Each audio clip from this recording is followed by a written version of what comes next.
what they're going through. Does that make sense? Banks rarely lose. I've never seen one in my whole day. So we're going to talk about that. Benefits of BK for a creditor. Then you're going to learn where to learn more about notes. Okay? And if we have time, I'll just give you one of my examples of one I had in Georgia. This is going to give you a QR code to scan directly to the 100th episode. Why the 100th episode? This is actually a special one to me. What I do is every now and then I have member spotlights, people who have started just like you. I have a woman who was the scheduler for American Airlines, which, by the way, I didn't even know that was a thing. But when you think about it, someone's got to schedule all the pilots, all the stewardess, and you're like, wow, how complex is that, right? So I had someone who did the scheduling for American Express join the community. Her whole story is on here because we've interviewed her a couple times as she started and where she is now and where she's currently looking. She's quit her job, right? And she actually does this full time now and looking to create a fund. So the power of you listening to this woman from the beginning, hearing her voice, and then hearing her again in season 4 and 5, and realizing that this all happened in a matter of 2 years, is huge. Then what's going to hit you later is that she's a real live person in our community. Sorry about that. I think on the other ones, it might be in the corner if it does work. If not, I appreciate you checking it out, and you can just type it in for 100th episode, but that's awesome. Oh, and I think it's on that one too back there. So when you guys get time, that'll want to work as well. Yeah, and it's right there. So I've tried to position it everywhere. Thank you, Matt. Shout out to Matt, whoever. There you are. Thank you for strategically placing my signs. All right, so let's get into this. First thing, it's important to know who you're dealing with. I cannot stress this enough. In notes, it is a relationship industry, period, amen, fat lady, okay? You may think that about other industries, but really, private note investing and note investing is one of the most best kept secrets. Most of you didn't even know that you can do it till now. Some of us just learned 10 years ago. Why is that? It's not by accident. You know how much money the financial institutions pay to sell commercials, right? To tell us to buy stocks and bonds? You see it all day. So either they don't know about this, really, because they're the ones to have it, or they're just not telling you. Which one is it? They're spending millions of dollars on a quarterly basis to create commercials to distract you from this, okay? So you got to start figuring out why. Now, a little bit about myself. It's relationship business. You should always know who you're doing business with here. And what I can tell you that is that in this business, there's Fannie Mae, who's one of the biggest buyers of the paper. Then there's about 15 to 20 other companies that buy from Fannie Mae.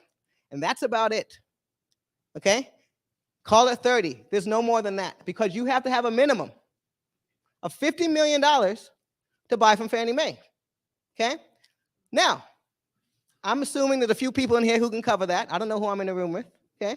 Maybe this young lady here in the red dress, she's like, oh, that's easy. I'm calling them up tomorrow, right? Done. But otherwise, that's a challenge for people, okay? It's a challenge for companies. If you come up, I have heard, with the 10 million, they will work on lending you the other 40 if you obviously can prove that you have the infrastructure, et cetera, to do this, okay? So obviously there's always ways to get into it, but it's big business. So you've got 30 people who can buy from Fannie Mae. They buy, and they keep what they want, then they sell whatever's left to their friends, and that extrapolates. But starting from 30, extrapolating is only getting so far. When I found out about it, as you can guess, they told the wrong person. Because now I'm telling everybody, right? That's me. I want everyone to know that has the capacity to understand this. So first disclaimer is that this is a brain, not a brawn game. It's cerebral, okay? You're going to have to do more thinking. I'm not going to be sending you to Home Depot. I'm not going to be picking up toilets. You're not going to be waxing on and waxing offing, okay? None of that's happening. You are literally going to be using your brain. It's the biggest and most powerful tool here. The other thing I use a lot is my voice. Like I pick up the phone and I talk to my people, but that's given, right?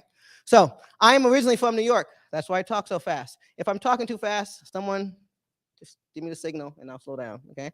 There you go. Slow it down because you're in Texas. Keep it down. No, it's true. I have to keep this in mind, so thank you.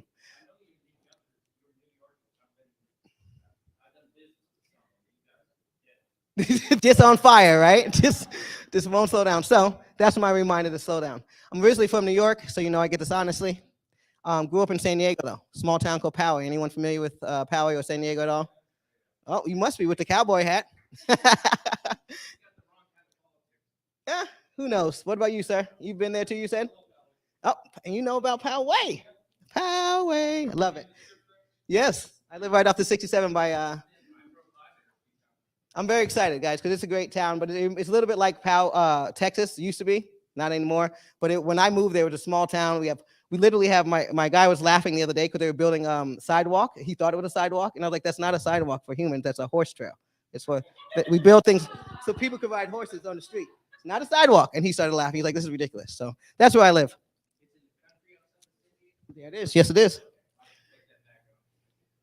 So with that said, you really would have had to go out of your way. But with that said, that's my background. Grew up in San Diego, originally from New York. Have always gone back and forth to New York every year because my parents were divorced. So as soon as summer hit, I was shipped to New York, right? You can only get in so much trouble in 3 months, and I was shipped back. So as soon as I started getting in trouble, it's time to go back. And it wasn't gonna leave me here to get in trouble. But anyway, this is my unit. This gentleman right here, this is Mark Brooks. He is the partner to my firm. Is that me? Probably. He's the partner of my firm. He's the principal of my firm. So if you guys ever decide to work with us, that's who is the other partner. He is part owner with me. So it's just him and I that own the company. This is Abdul. This is my significant other, ex-football guy, UCLA. And this is my son up there who just got promoted to 8th grade. So very excited about that. So all of this to let you know who you're dealing with. I'm a family person. My son means the world to me. He's a fencer on God, right? So I think that's hysterical. He always asks people before he fights them. And pink is my color. Personal note, since you went there, it's not my favorite color. If you know me, everyone's like, yeah, favorite color is pink. No, my favorite color is red. But pink works for me, and there's a whole story about how I got here. It's for another day, and the cowboy hat being from New York. You got to be curious about that, right? How the heck?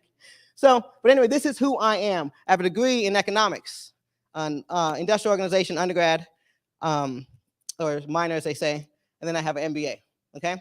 Got the MBA when my son was born, just to kind of put in perspective where I was. Kids motivate you, right? And so this is why I'm here.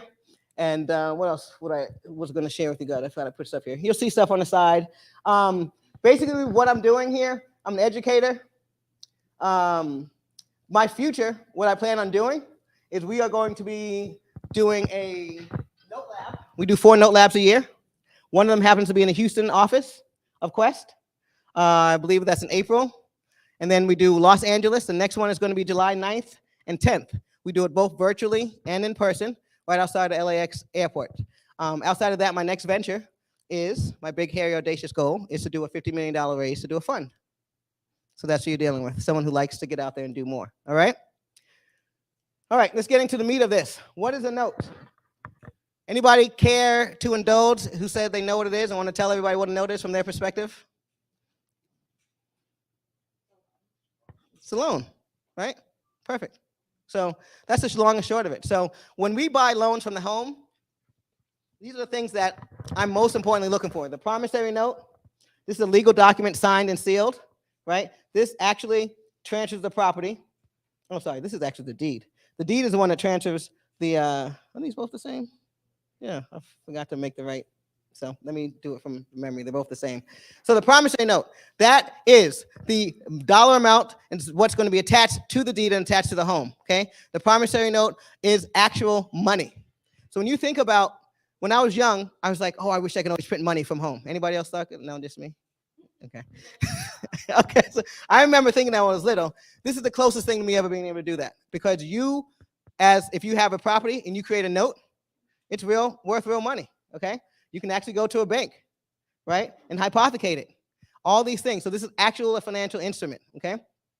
Then they have that deed, which is the actual deed to the property. So that's what secures that note, should something go wrong with the terms on the note. Make sense? So you guys are all familiar with that. Nothing too extraordinary. Let's talk about noting as an investment strategy. That does not come up too clean, did it? Oh, okay. Here's the deal. If you guys want the slides, I will allow them to send it to you, okay? Because it has a lot of stuff good for you to look at. This was actually just showing you the cycle of a note. So I don't know. I guess I'll give it a try, but otherwise I'll move on pretty fast. Right? The bottom line is this is going to show you, like, when you purchase a note from a bank, or if you purchase a home, from a bank, you go all the way across, and if you pay it fully, you're going to get the deed to your home. That's what that was supposed to be across. If something goes wrong, payment default, then it's going to show you what happens. The hedge funds then put it on a tape and they sell it to us, right? It's going to tell you how we go through the contracts and everything. We have exit strategies, foreclosures we can do, cash for deeds, all that good stuff. So I apologize about the imagery, but it's actually a cool little flow chart to show you what we do. So we will go out and purchase notes. I specifically buy from hedge funds and banks, okay? This same thing can be done from any private investor, okay? So what's your name, young lady? Keela, right? Keela with a K. Okay. So if Keela owns a home and she decides she's moving out to Cali with me and she's going to do a contract for one of you guys, right? She may decide to do a contract for deed or lease with an option to own, right? Or she may just straight up say, hey, I'm going to give you a 30-year mortgage. So we can teach you how to do that. That's something you can do. You don't have to be Wells Fargo to do it, first of all, okay? Secondly, now, if she ever gets sick of or needs more money accumulated fast, not ready to keep taking the monthly payments, she can go to someone like me and I will buy that note from her, okay? If it's performing, I'm going to pay close to par, 80, 90%. She will be happy with that, specifically depending on how long she held it. Does that make sense? Because she collected rent or the mortgage payments for 2, 5 years, whatever you want to call it, and she's going to sell me the other 25 years left on the 30-year mortgage. And if it's performing, I'm going to pay her dang near par. So she's making money, okay? And this is quick math about why the paper business is so lucrative. Go ahead. The longer that they're in the mortgage before they sell it off, it would be less than par, right? No, not necessarily, but the par number will fall, right? Because every time they make it, yeah. So when we say par, we're talking about what the unpaid balance is. So what do you currently own on your home? If they only owe $200,000, but the house is worth $500,000, that's equity. We're going to make a bid off of what's owed. So maybe if there's 3 years of payments, I'm just making up numbers. And now instead of her owing $50,000, if that was a round number, now she's going to owe $45,000. So I'm going to make it a bid off of that $45,000, which is even better. Who's getting what I'm putting down right now? Because I'm already dropping some numbers right here without even telling you, right? We just went through $500,000 worth of the house. She only owes whatever number we're going for, $250,000 or $200,000, right? And then she pays it down. So maybe it's $150,000. I'm making a bid off that $150,000 on a house that's backed by a $500,000 asset. Who loves that? It's a little complicated. We'll keep walking you through it, but just so you know, right then and there, I pretty much just dropped it on the ground for you right there, how we're making money, right? But what is BK? Because what I want to tell you is that sometimes when you buy these notes, not everything is cut and dry. We're humans. Sometimes people may stop paying. People may, stop living, right? You have someone who's passed away, lost their job. They may be sick. There's so many scenarios. And this is what we're here to teach you how to get through. And what we teach you is how to go in and negotiate based on all those risks on what you're going to offer the UPB. Okay? So there's math involved with all this. You want to backdoor the math and say, if I buy this and anything goes crazy, I'm going to be protected, right? Either by me going through the foreclosure, right? Or me having the right resources to go and get this guy up and running again, right? Now, surprise, I'll even buy notes that are non-performing, right? Notes where people haven't paid for over 10 years. Those are the ones I love the most, okay? I bought notes where people haven't paid 6 months, 120 days late, the whole spectrum. Does that make sense to anyone? Or does anyone have any questions? Because you're allowed to stop me now. Like, why would you buy a note when no one paid for 10 years? Yes, sir.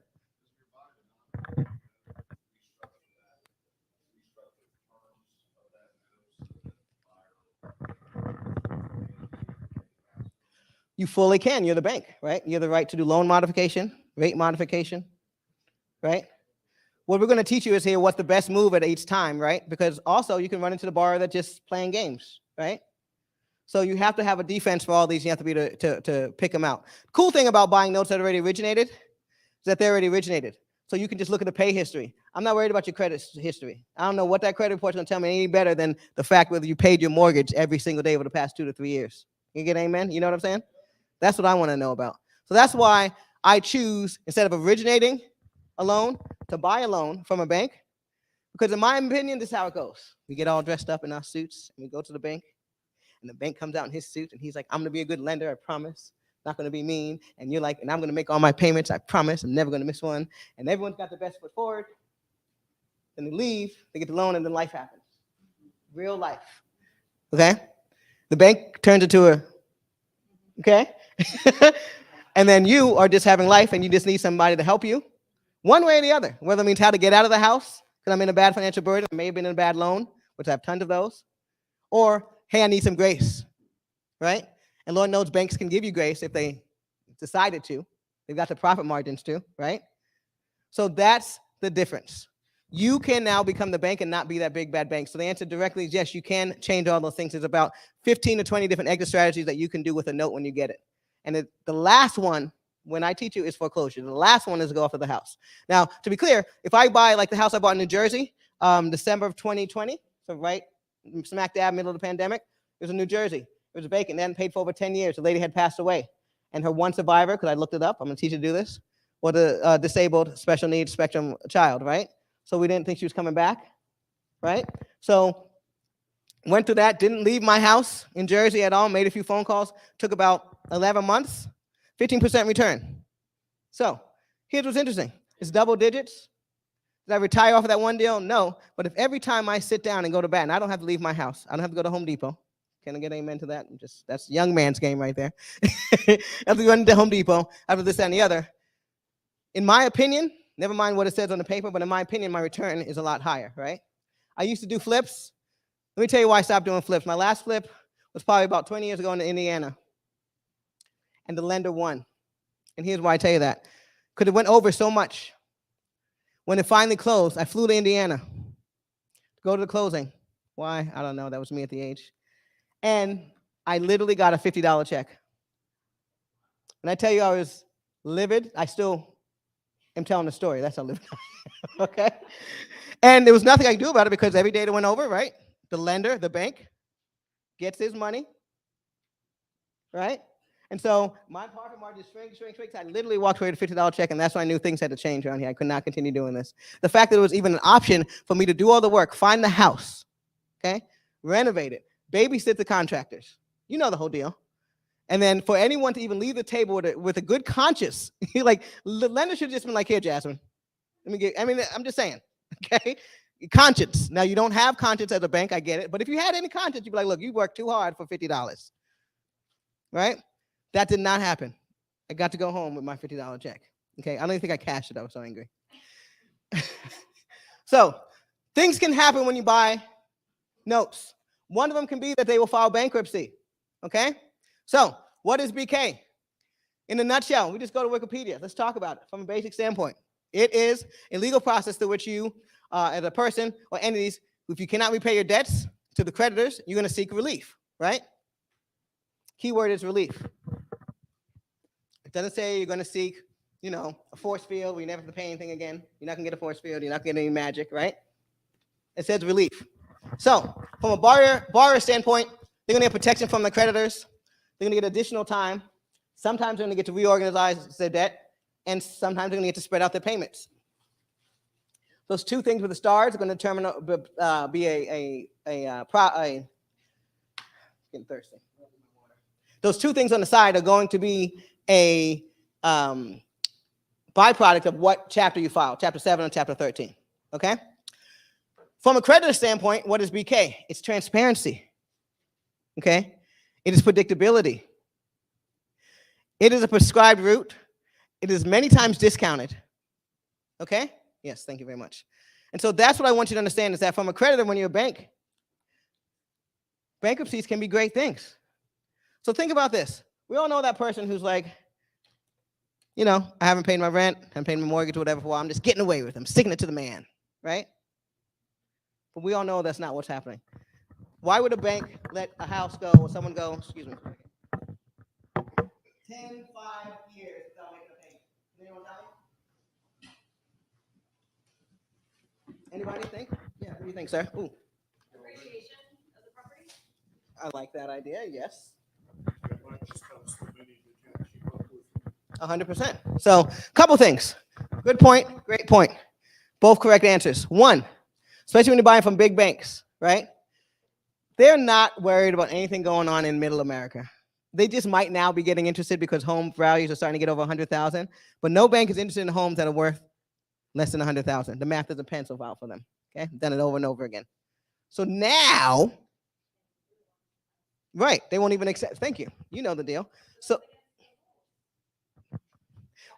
this is why they ain't end up doing it sometimes, right? Because the government says you're supposed to give loans to people who live in Arkansas. Okay, they're humans just like us. Give them a loan. Okay, they deserve a house. They need financing. Banks like, we don't even know Arkansas is a map. No, I'm not loaning to Arkansas. So they're forced to give loans to certain people, to certain areas that they would normally not. Right? Risk profile too high. Okay. So lost my train of thought. Where was I going with this? Why would why would they go and not pay, collect payments and make any moves for 10 years or 5 years, right? So the second thing, which is the realest thing, is what this young lady said right here, right? One, yes, they can be distracted. They don't really care. They have thousands of notes. But let me tell you what gets the banker's attention. Equity. Money. Same thing. I'm just using different terms. You're on point, young lady. You got it. Okay? So if Arkansas was doing Calabasas prices, they'd be there. It's not just discriminating Arkansas because it's called Arkansas. I know it sounds crazy, but that's not it. It's because they're prices, right? So the fact of the matter is that if and when those houses do get that equity, like now, right? In America, 70% of all homes have gone up in appreciation over the last couple years. And you guys have known that from witnessing it, right? You see what's happening in Texas. So now they're starting to get more interested in these other areas. Now in little towns, you all of a sudden Cardinal Bankers popping up, Berkshire Hathaway. For years, the only people that were real estate is the mom and pops. Remember? Soothing and Smith Hamilton, right?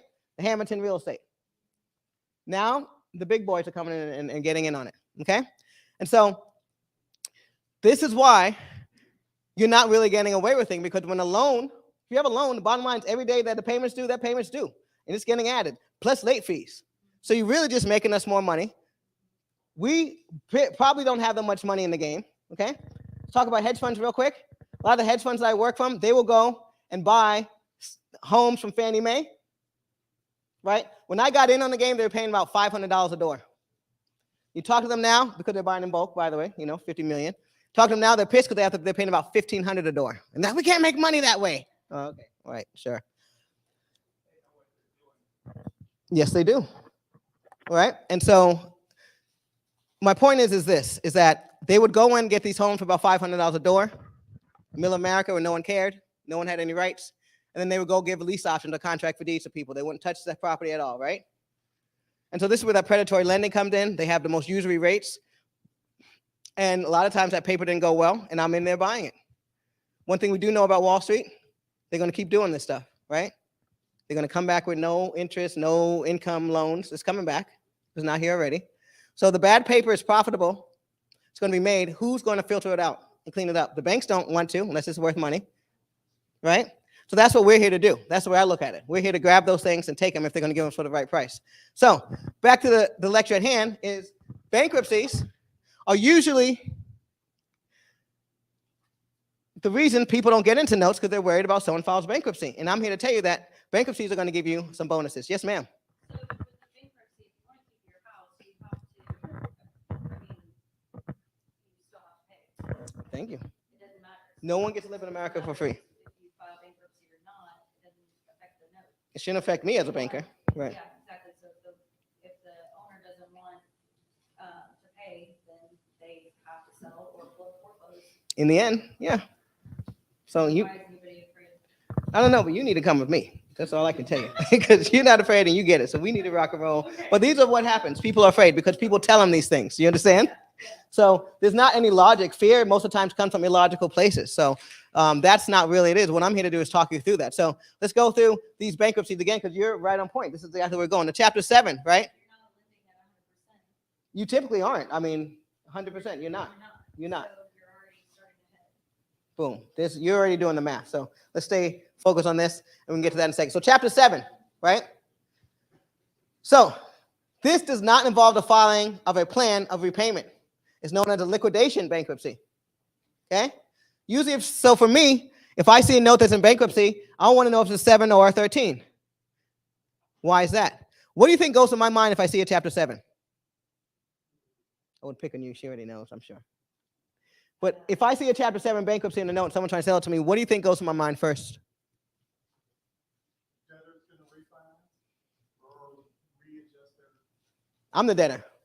I'm not interested in doing any of that. They're in bankruptcy. What do you say? Possibly. What I'm thinking here is that I'm going to get this house. Thank you. In the end, if I buy this, I'm going to end up with a hard asset, a house. I need to be prepared for that. Do I have the strategy for that? They can't afford it. It's liquidation, bankruptcy. They are stalling. They're buying time so they can leave with dignity. Does that make sense? They know they can't afford it, but they don't want this on the lawn that the banks will do. They don't need big houses out there. They file bankruptcy. They get their stuff together. It's been done all the time. Okay?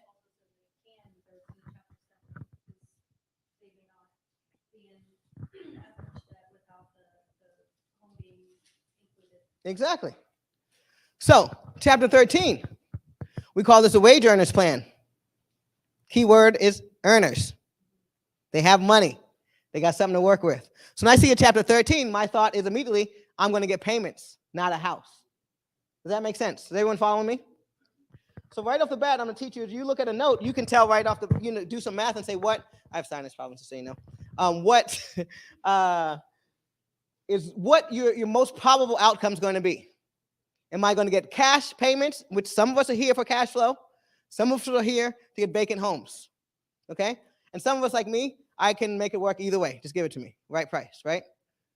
So with the 13, again, this does involve a plan to repay, okay? And as I show you a little later, there's a certain amount of time for each of these. And then that 11, like I said, that's the one for the business, okay?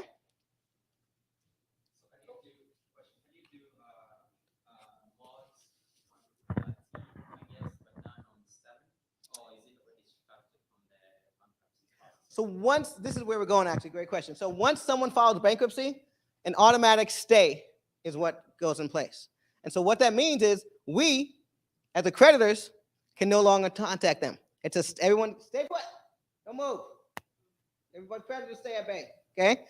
So that's the first and most important reason why someone or business would file bankruptcy. Just to put everybody on pause for a minute. I need to take a breath, figure out what I'm gonna do, regardless of whatever the courts are gonna do, okay?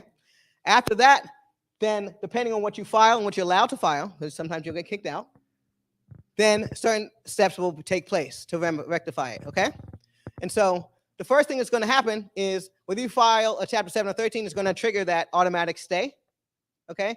So that's what I want you guys to talk about here. And this is just going to make us all kind of just shut off all of our collection efforts right now so everyone can get their life together, okay?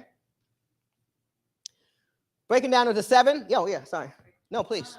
What about, so like right now, Obviously we can sell a house because the market's hot. But what about whenever, once we are out of the housing crisis shortage?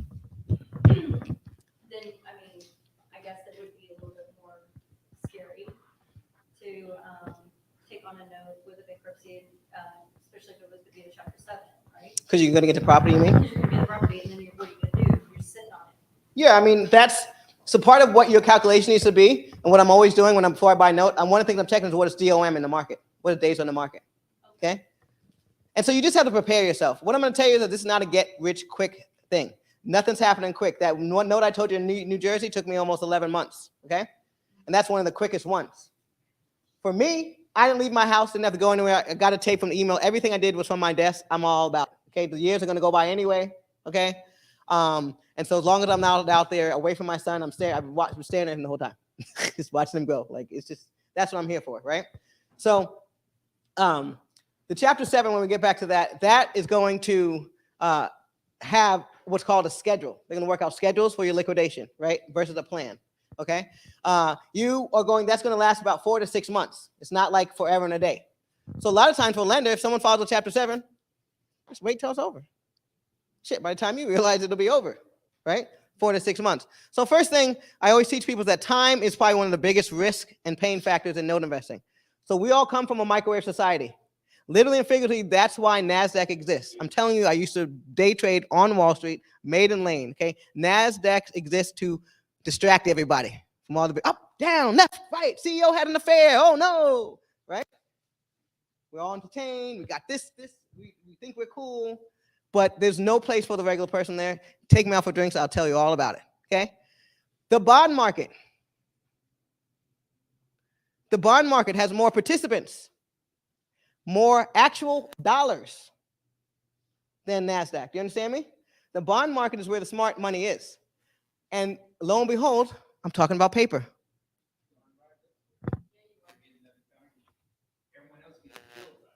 Okay, but who's doing well? Matter of fact, little tip, I think it's the Treasury bill, SSI, or whichever one, but look it up. One of them's giving close to 10% right now. Talk about safe money. Go buy a bunch of those. Okay? So when things do it, I'm not kidding. Right? They're almost at 10% right now, and it's safe. So first of all, understanding the trap that we have here. There's a lot of stuff to distract us up and down, left and right. We know where all the big money is. A lot of you guys familiar with Shaq, right? The guy, he put part of his NBA money just in bonds, right?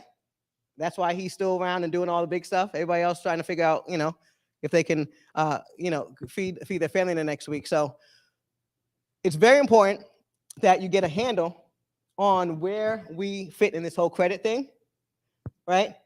If for no other reason, just so you know where you fit and how to handle it, but then eventually how you start leaking onto the other side, because that's where that stability is. All right, so chapter 7, you can also file a relief from that stay. So that's a beautiful thing. Say this young lady files bankruptcy. I'm over it. I can pay my attorney to go file a relief from the stay and ask the judge to just take the mortgage out of it. We're done. Now, is that always done? Granted by the judge? No. But chapter 7, most likely, right? Because they know you don't have the money and it's a dead-end street. But you can actually petition for that. So that's what's huge about it. You're never really stuck. They can take the mortgage out, and then you can continue to go after it and to go down the foreclosure path. Does that make sense? So, say that again, sir? Oh, yeah. That's why I love buying Texas notes. And all jokes aside, we get that stuff real quick.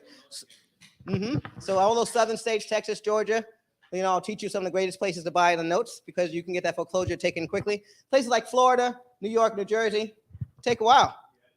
Yeah. So year, I've seen 4 to 5. That New York note that I purchased took me a year, and I brought it. One of the reasons I brought it is because I asked them, which I'll teach you questions, how far are you along in the foreclosure process? Because if you just started or you haven't started, I'm out. Got all, sometimes I don't have that type of time, money, or desire, right?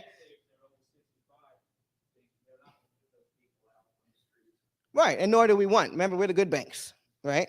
So for those of you who may just be meeting me, if you're not familiar, if it's my podcast, my motto is make money and go to heaven, okay? So just to be clear, we don't want that 65-year-old either. And that comes from my background on Wall Street. I made a ton of money day trading on Wall Street. But there's one thing me and my colleagues knew.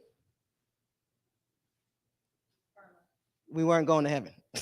On that path, here's one place we were not going, okay? And so my biggest conundrum getting out of Wall Street was like, how the heck am I going to make that same type of money? Jesus, guys, like seriously, I was like, God, I'm really trying to figure this out.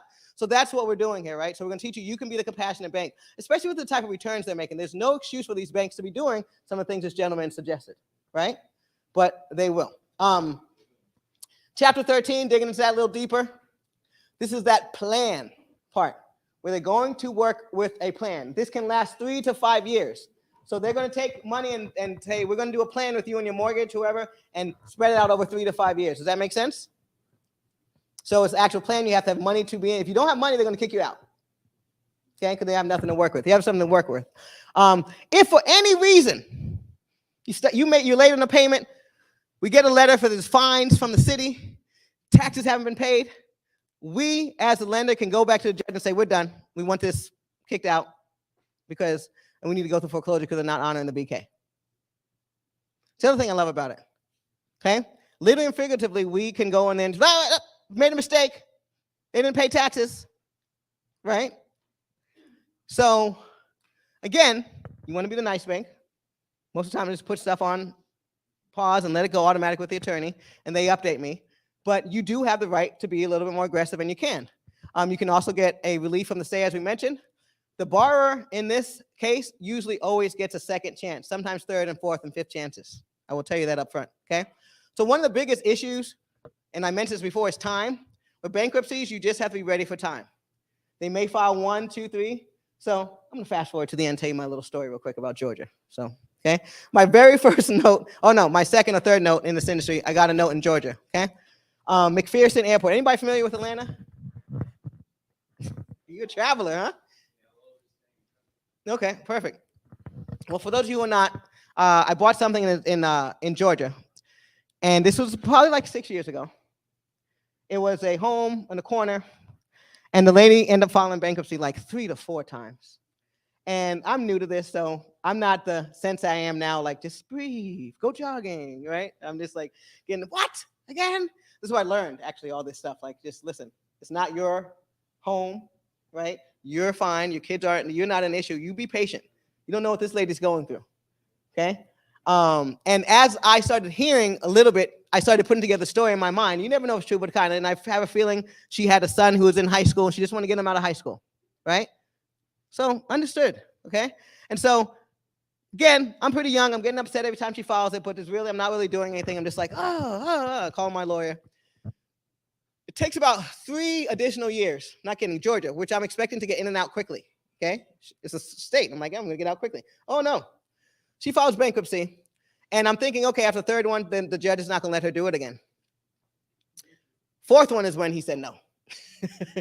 And so judges have the right to extend based on the story and whatever they want to do as many times as they want, right?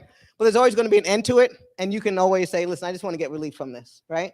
But for the most part, what I want you to understand is the overall motion of bankruptcies is to protect us as American citizens. Right now, I'm talking to you as a bank, as a business owner, right? But realistically, bankruptcy is good to help that person. What if that's you one day, right? So always think about that side when you're doing this, because you are going to make your money. Trust me when I tell you, because as this woman said, you don't get to live there for free, right? Yes.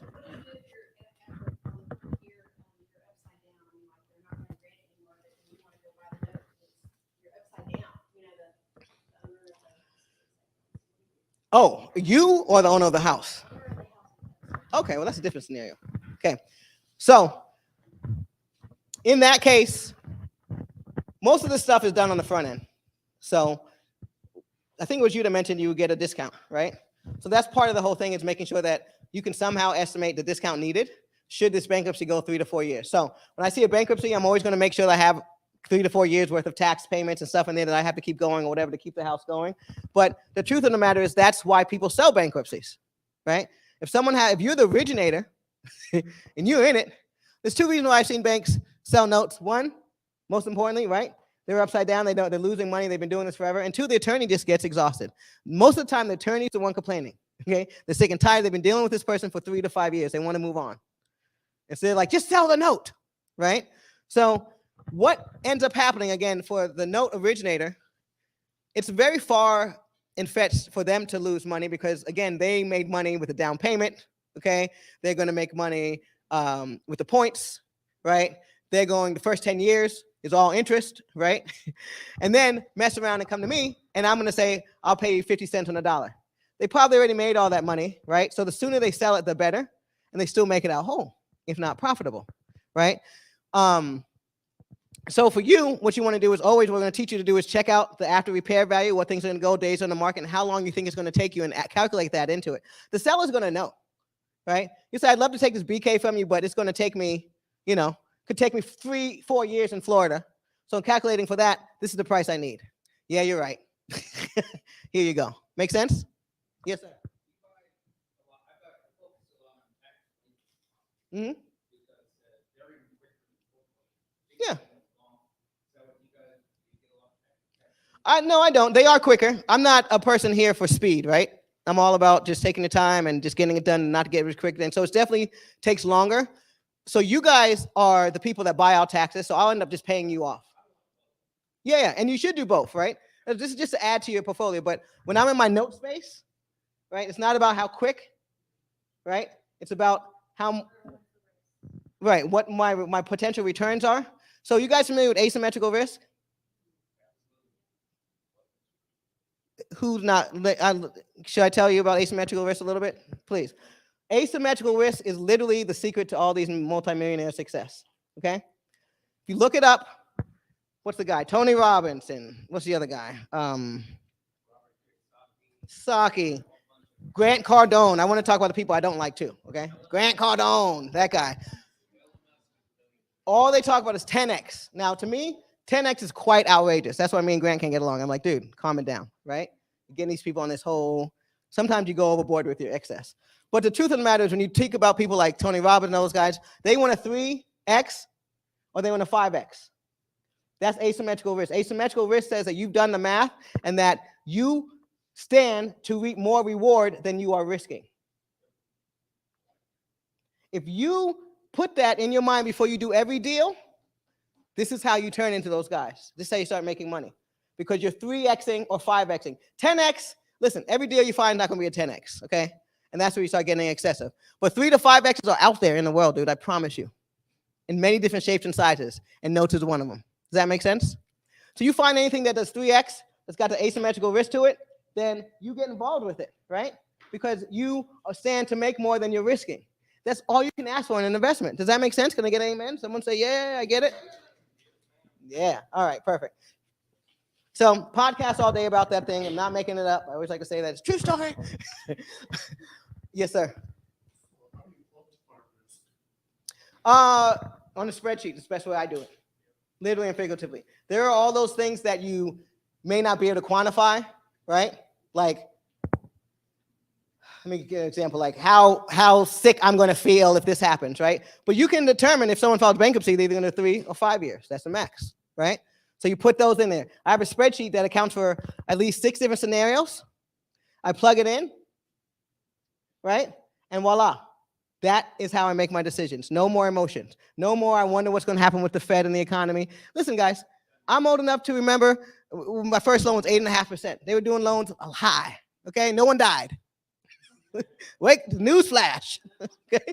No one died. I promise you. To all the young kids, no one died when the interest rates go up, okay? Or not because of that, let's just say, right? People every day, right? So on that note, what I want to let you know is that basically, when you're dealing with the BKs, you just have to have the right mindset and know how to get through them. If they weren't as complicated as they were, and it's really just mental, okay? I have yet told you that I had to fly anywhere, pick up a hammer. I've done nothing physical. I'm just trying to get to the mental anguish and see how I'm going to get to this creatively, right? So part of what we do is we provide a community so you can sit down and tell everyone your problem. We all can brainstorm and help you get through this. And I've never had one problem we can't get through. So let me keep moving. When you have a Chapter 13, again, they have payments that are being made, and they're going to be made to a trustee, and the trustee is going to send it to you. Make sense? Yes. If you file relief, is that going to be a separate case that's going to supersede the bankruptcy, or how are those two differentiated? So it's not a different case. You just file a release asking the judge to take your mortgage out of the bankruptcy. So you can proceed with that single-handedly and go down to foreclosure. You are still not allowed to contact, because I'm going to talk in a second, the borrower. So they're still protected. You cannot do any collection activities. But you, by all means, can just not talk to the borrower and mark it down to foreclosure. Okay? Not talking to you. You said you got an attorney, don't be talking. I don't want to talk to you either. Okay?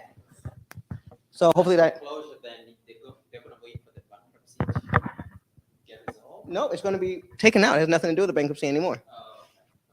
You're allowed to just move forward with it like it had nothing to do with it, right? Because you have the choice to take it out of the bankruptcy, or does the borrower? You, as a lender, you go and request a relief with your attorney. We'll do that for you. Okay, and so basically the owner has no choice. Yeah, and it's going to take time. There's no one's going to get kicked out tomorrow, but yeah, they're going to file it. I'm going to show you the prices for it. They get filed. It's going to go through. That alone is going to take another 8 to 6 months. Then you're going to have to go through the actual foreclosure, right? So they'll have time to move. But yeah, in the end, they're going to have to get out or bring you current, right, and pay you off. They always have that option. All right, let's talk about through a creditor's lens. First thing you want to do, you can confirm that the note and the debt was not discharged. Now, there's that big scary word. My note was discharged. So what? That's what banks say. So what? Okay? Just a scary word. If it was discharged, then you go, oh, sorry. If it was not discharged, then you're going to go straight to the foreclosure. If no, then you're going to file a transfer of claim. meaning that you are now going to be the new plaintiff. So if Bank of America is the one, Bank of America versus this young lady in a court of bankruptcy, now it's going to be Jasmine versus her. Okay, so my attorney's going to file a transfer of claim, and now I'm going to be the new claimant. Does that make sense? So that's all we have to do is step in. Now, statute of limitations. That's something else that scares people. Anybody else been frightened by statute of limitations? Oh, no. We have 70 days to file this for statute of limitations. Well, 2 ways to get around that. Remember, we're banks. There's always ways to get around it. They literally make laws to make you guys think that they can control us, but they don't. So again, great. Let's see what happens. So statute of limitations. What will happen is you will forfeit your right to sue if it goes past the statute of limitations. Statute of limitations has different timelines. Thank you. For each, right? When it comes to the property, what I can tell you, always have a servicer. Never self-service your loans. That's how you get avoided around that. Servicers continue to contact them. They never have a lapse. Okay? That's what statute of limitations is like. You forfeit your right to sue because you have not continued to go after them. They don't know they still owe it. Okay? Next thing, file a proof of claim. That's going to be the form 410A.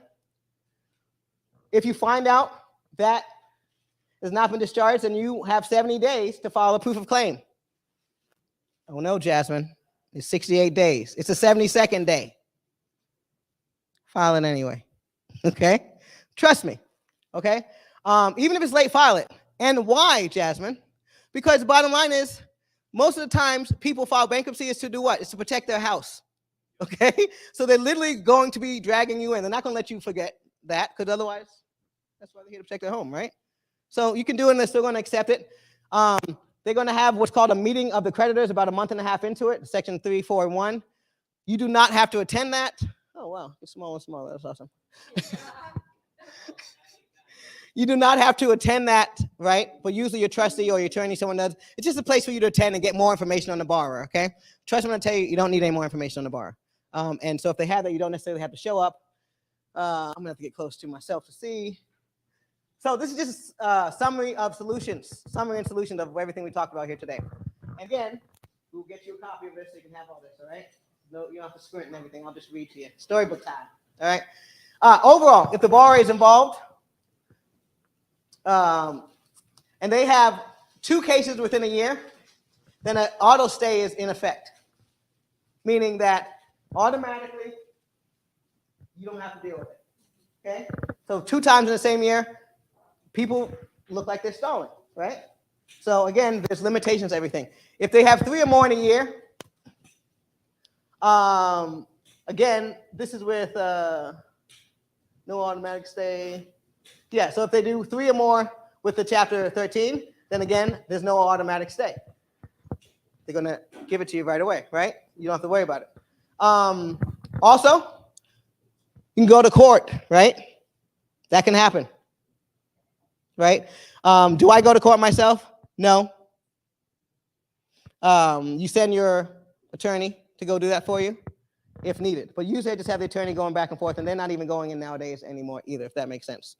Last thing I'll tell you is that you can go and get everything dismissed as well.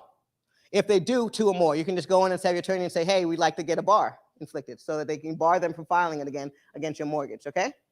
So you have tools as a lender to stop all this stuff. Bankruptcy does not need to be scary for you, right? Matter of fact, let it be scary to everyone else, except for people in this room, and we go and buy them, right? That's how this works. That's why we want to do it. Let's see. All right, so here's another list. Fake news. You do not lose the note or your interest. The lender is not punished, okay? When someone files bankruptcy, that wouldn't make sense. Now you're in trouble, right? Costs involved. These are the costs that's going to cost you average with an attorney, right, to file these things. And the other thing that's important is that, as we wrap this up, you just want to track your BK, okay? So what does that mean? While it's in the BK for 3 to 4 years, have someone monitoring it. It's usually your attorney. But don't forget about it. They're easy to forget. Like this gentleman said, sometimes you have too many loans. You'll start getting loans. And these are not things you have to think about every day, which is what I love. You had a question, Chad? Oh. Yes. How do you know as day has been granted? Do you just keep track of all your non-performing loans?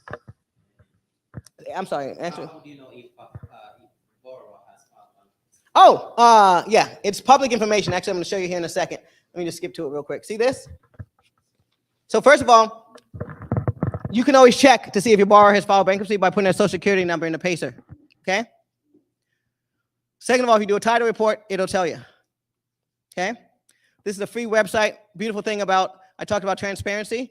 Bankruptcies are 100% what we all need. So the reason why we make big margins on notes, and the reason why notes aren't for everyone, is because it's very hard to predict and see what's going to happen with these notes. And in any business, you have to have predictability, correct? It's just some of the basic things you need.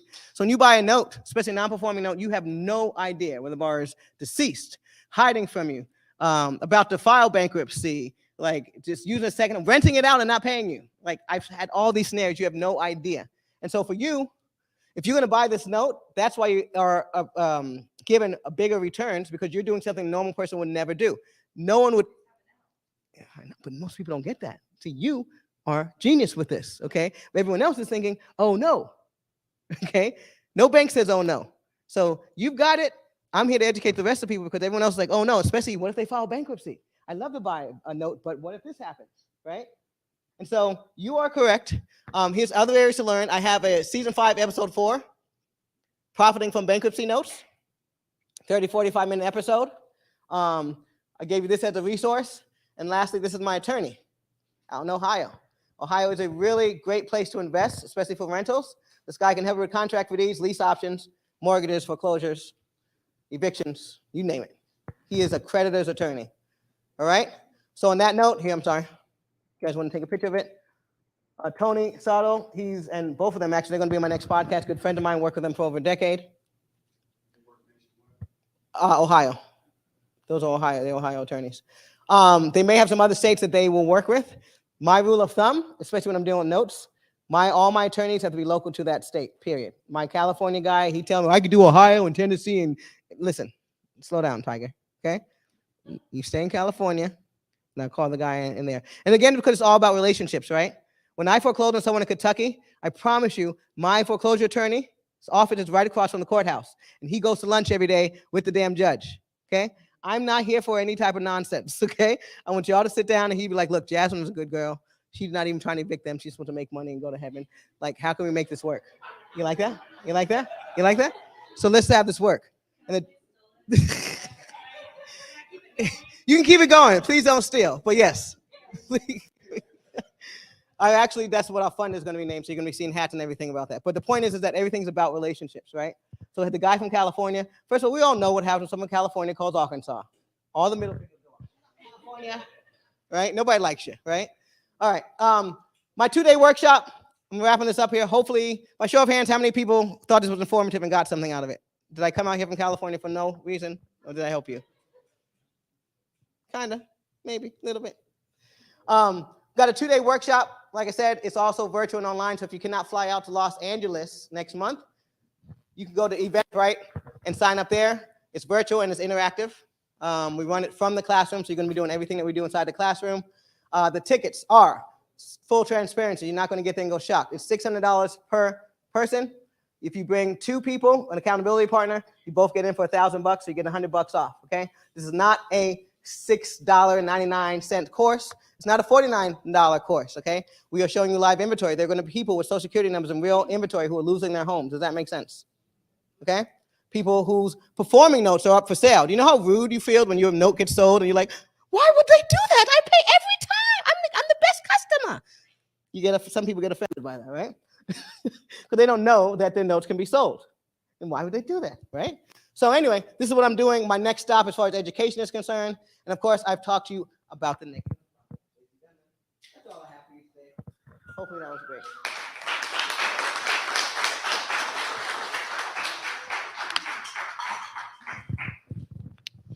Any questions? Let's go through some questions for anybody. So 2008 market crash. Oh, I have stuff for you guys. Notes, everything went into foreclosure. So, I'm pretty loud. Everyone tells me I am, anyways. So yeah, 2008, the market crash was because of bad notes, right? Bad loans, and you know, so pick up where my brain's going. You know where I'm going? No? We're So, almost there. well, We like- because, that's what okay, we do. so, you know, the loans were bad. So then, the borrowers weren't able to pay. They foreclosed. Okay. And then, how do you, how do you, well, now there's a shit ton of inventory. And so, I don't know what I'm doing with this. I'll take Sorry. it. So I'm not sure where you're going with that, but here's what I can tell you. We do have a whole new wave of bankruptcies and stuff coming up, right? Bankruptcy is a defense mechanism, right? The government has stopped doing what? Giving out free money, right? The government has also exhausted all the moratoriums efforts, right? And we really can't get that going any longer, so hard times are coming. Interest rates are being raised, right? So we are definitely going to see a floodgate opening up more foreclosure opportunities, non-performing notes. Also, you're going to see more bankruptcies filed. Make sense? All right, so, yeah. Because to piggyback, I think, on what she's trying to go. Okay, Yes, so they are bad loans at this point, and then they sell them to you.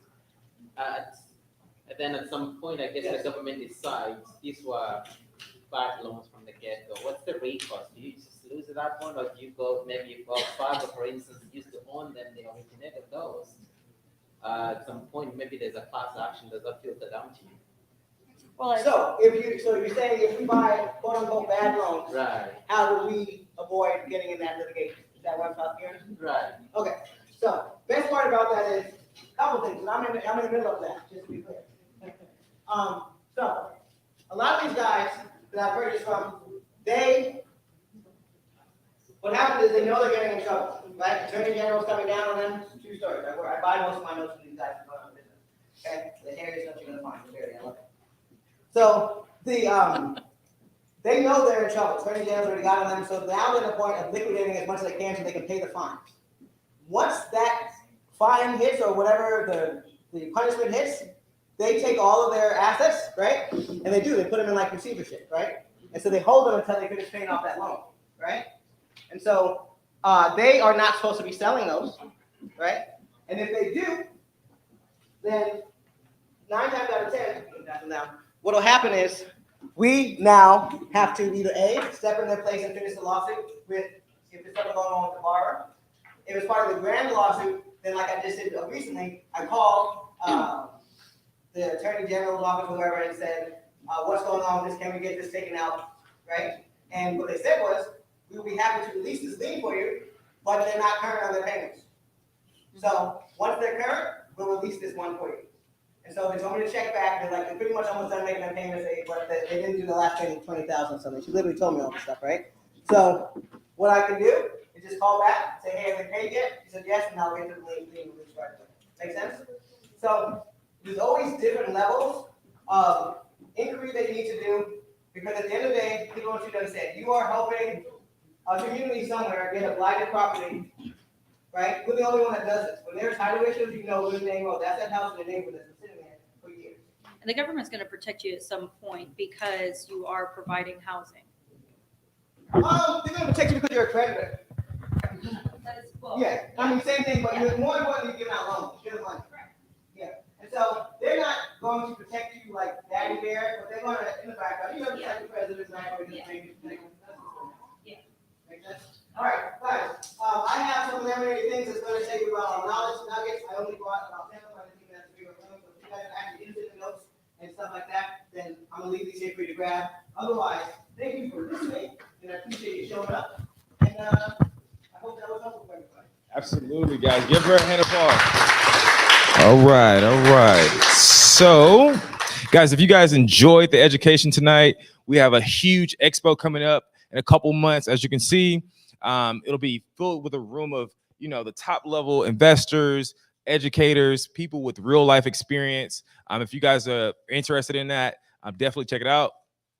We have a guest speaker, a surprise guest speaker, Emmett Smith. So he'll be there talking about his experience after the league and how he kind of utilized his career earnings to kind of invest in real estate and a number of other things. So definitely a good time to come check him out. So if you guys have any questions on how to register for the event, you can kind of click here. You can scan the barcode. And now, guys, we'll give the opportunity to network and a pitching session. So we'll open it up for people to kind of pitch their deals and any information that they may have. So again, yep.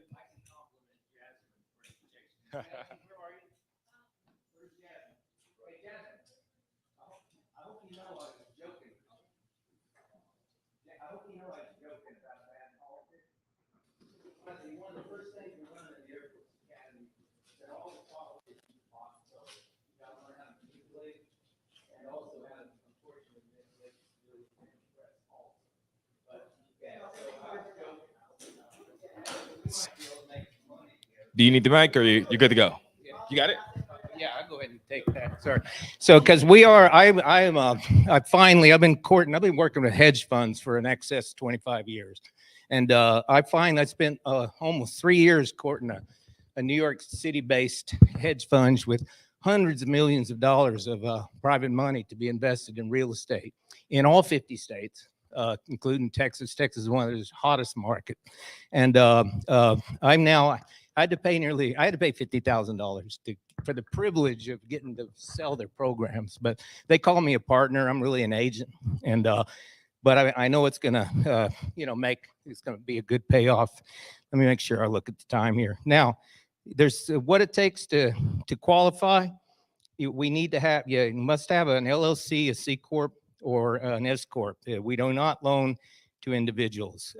There's a reason for this. There's a loan application fee of $249, and that's to keep like out of control partner agents like me submitting a bunch of bad deal. They can't afford it. When they're underwriting 100, 150 loans a month, they can't be looking at trash. So don't bring any like underwater deals. If there's anyhow, and then you got to pay for a property appraisal. Now, and for a single family home, that'll be well under $1,000. If mansions though will price for more than $1,000 now. And so there's some points up front. And those are dependent on the size of the loan and the experience of the investor, certain things like that. We need an anticipated rehab cost. Now, generally from a statement of work from your rehab contractor. But if you don't have one, then we're gonna estimate at $25 per square foot. So 2,200 square foot house, that's gonna be what? That's going to be $55,000. Now that's a trashed house, so that would be, we'll talk about that if you want to talk to me individually. What's the desired loan term? Single family, under 400K, 6 months, over 400K, 12 months, pay and hold or refi, 24 months. Interest rates depends on the size of the loan, experience of the investor, etc. We can talk about that if you want to meet me either across the street at that whatever that place is called, and I can underwrite loans from as low as $30,000. That's like a rehab loan, up to $2 million, and soon I'll be qualified for. Now, we'll loan 70% of the LTV, or if it's a wholesaler paid in full property, or the mortgage has been paid in full, then it's 70% of the ARV. Now, not 70% of the ARV minus repairs. So that gives you some more negotiating room for loan. Let me see. Now, for loans under 400K, we don't care about your credit score. However, lower the credit score, you're going to pay a little more points, a little higher interest because there's a little more risk there, but it's not over the top. Now, if you pay all that, but here's what you get: 100% of the purchase price. 100% of the rehab costs, 100% of the back-end closing costs. That's to pay for the realtor fees, title company costs, like notary and all of that. I don't know anybody's doing that. Typical loans, you're going to pay 10% of the purchase price. You're going to pay points up front. They're usually split between the back and the front end, and you're going to pay a pretty high interest rate. Now, the interest rate's going to depend on a lot of what's happening with the feds right now, but it's going to be very competitive, probably better than you're going to get, and you don't have to put that big down payment down. So I'm going to be across. What's the name of that place that we're going to from here? The what? No, I think it's across the street. Social. Yeah, Sidecar, yeah. So, and then I'll be back there if you're interested in learning more. Okay, so whoever is next. Okay, thank you, Lee. Yeah, no worries. No worries. Anyone else have? Absolutely, absolutely. Just 2 minutes, guys. Keep it to 2 minutes. My name is DeLorean Light the Car. I'm an apartment investor. And if you'd like to learn about apartment investing, you can contact me at godrickestates@gmail. That's GODRIC estates@gmail.com or 214-960-5154. Thank you. The number?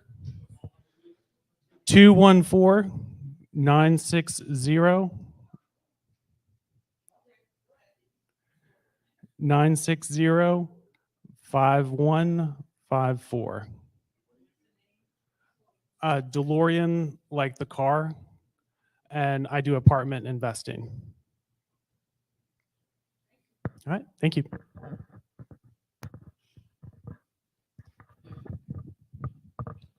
Hello, everybody. My name is Roberto. I've also been investing in single family and multifamily properties. And past 3 years or so, I started doing owner financing with some of these notes to free up some of my equity or my capital. And I have a couple of notes, and just one, for example, this one is $196,000 balance. It's seasoned for 2 years. I have a history. I have a loan servicing company, history of all the payments on time, no payments missed. The borrowers paid $35,000 down. We got an 8.5% interest rate, 30-year mortgage, and but now it's backed by about a $350,000 asset. So I just wanted, I had the numbers on that one quickly. So, but I have some more on single family and multifamily if anybody's interested. It's 713-517-4760. And I'll stick around here. Yeah, 713-517-4760. Oh, Roberto. Yeah. Tavarez, Tavares. And multifamily. Got a couple of, I usually do smaller apartment complexes, like the biggest one we did was like a 40 unit. I right now have a 10 and working on 25 units. Are you servicing that, or is it you have it bought as a servicer? We have a loan servicer. Yeah, we got August REI here in Dallas, Texas. Yeah. Do you have anyone else? Good evening, room. My name is Lawrence Fuller. I'm a real estate investor here in Dallas, and I wanted to speak to you guys about a few projects that I have going. I have a single family fix and flip. I just put under contract. I'm looking for investors, those who want to put some money to work. And I also have 2 new construction projects, one building single family homes, one in Cleburne and another one in South Dallas. And so on all 3 of these projects, I'm looking to raise funds, paying double-digit returns, and maybe even an equity partnership. And so if anybody is interested in putting some money to work, I'd love to speak to you. Yes, sir.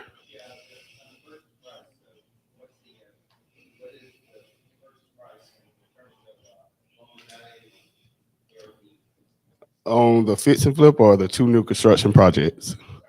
On which project? The fix and flip or the new construction?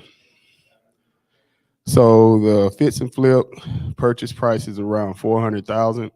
My ARV is coming around $880, and the rehab is about $220, $230. And so it's a pretty big renovation. And I'm looking for a debt servicing partner, perhaps. My bank, they're willing to finance it. But if someone here is helping me, willing to help me service that loan, or we could talk about the,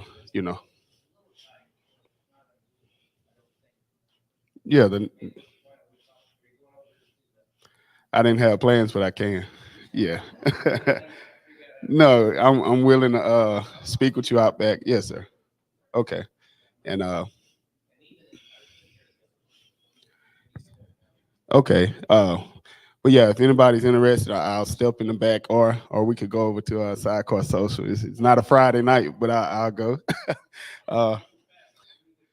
There we go. Yes, sir. Yes, ma'am. My phone number is 214-436-0909. And my Lawrence Fuller. Yes, ma'am. And so I'll be in the back afterwards, or if we want to go to Sidecar Social with my man, we could do that. Do you have anyone else? Sure. Hey.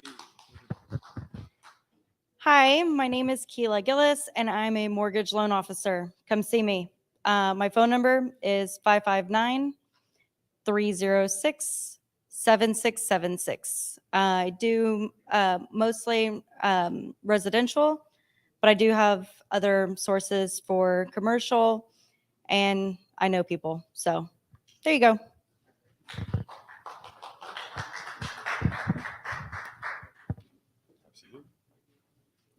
Thank you. My name is Jeff Williams. I'm with Streamline Funding. We're in Austin, Texas. We work all over the state and in 22 other states, I believe. What makes us a little bit unique as a private lender is we do construction loans. And so we finance a lot of spec houses and a lot of multifamily apartments. We also will do development loans if you're looking at raw land to take it to eventually a residential component. We don't do any commercial. Everything we do has to have a residential component. You can look us up, streamlinefunding.com. We've been in business 20 years. We are a direct lender. We're loaning off of our own balance sheet.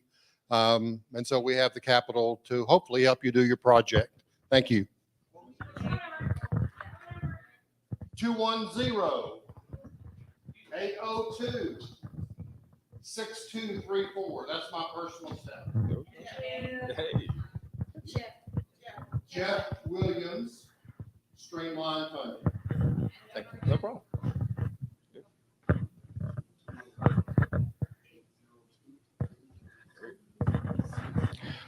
Hi, my name is Eric Clowers, and I'm a realtor. I hadn't heard anybody say anything about real estate yet, except for notes and some good information, right? Can we agree that this lady brought the well, I'm real impressed. But if any of y'all need somebody to help you with real estate, either buying or selling, investing, or building a brokerage nationwide and in 25 other countries, let's talk. Again, my name's Eric Clowers. My number is 972-877-1600. And I flipped my first house in 1972, and I've done a couple since. You'll have a nice day.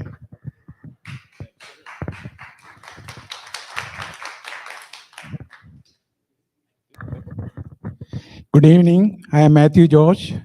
I'm an investor in a multifamily apartment complex. We have some deals in Dallas. Projection is 100% investment return. Exit strategy is 2 to 5 years. If anybody is interested, please come and talk to me. I will be back in the room for a few minutes. Thank you. Last call. All righty. Well, guys, thank you for coming out. Of course, we want to always say do your own due diligence before engaging in any sort of investment. Again, thank you guys for coming out. We'll do like 15 minutes of networking, and then we'll close it up. So thank you guys. No problem.